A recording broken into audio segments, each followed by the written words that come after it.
नमस्कार मित्रांनो. परक्यांनाही आपलंसं करतील असे गोड शब्द असतात आणि शब्दांनाही कोडं पडावं अशी गोड माणसं असतात. किती मोठं भाग्य असतं जेव्हा ती माणसं आपली असतात. पण मित्रांनो, जगात सगळेच तुमच्या आनंदात आनंदी नसतात.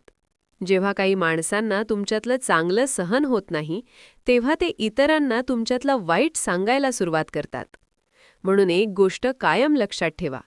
जे हक्काचं आहे ते झगडून मिळवा, पण ज्यावर हक्क नाही ते कधीही स्वीकारू नका.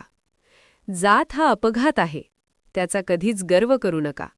कारण वेळ आली की जातीचं नाही तर माणुसकीचं रक्त कामाला येतं. ज्ञान मिळालं, पण त्यानंतर जर अहंकार जन्म घेत असेल तर ते ज्ञान विष आहे. आणि जर ज्ञानानंतर नम्रता आली तर तेच ज्ञान अमृत आहे. मित्रांनो, वाढत्या वयापेक्षा वाढत्या अपेक्षा माणसाला जास्त थकवतात.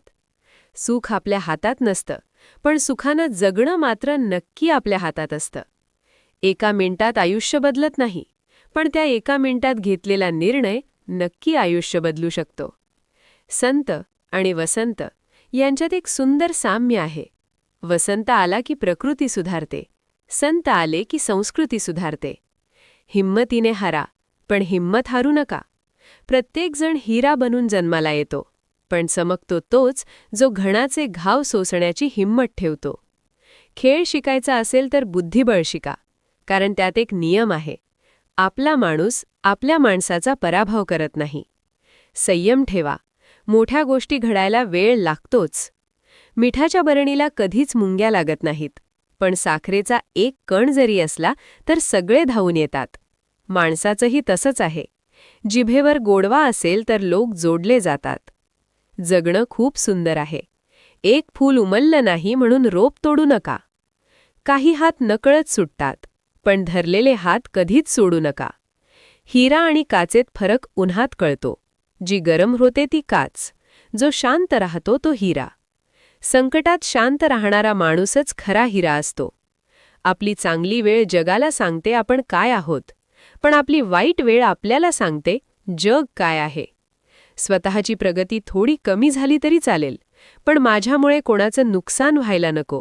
ही भावना ज्या माणसात आहे तोच खऱ्या प्रगतीच्या मार्गावर आहे. बोलण्यापूर्वी शब्दांचा विचार करा, पेरण्यापूर्वी बियांचा विचार करा, कारण परतावा तोच मिळतो जो आपण पेरतो. सुरुवात नेहमी छोटी करा, पण शेवट सोहळा बनवा.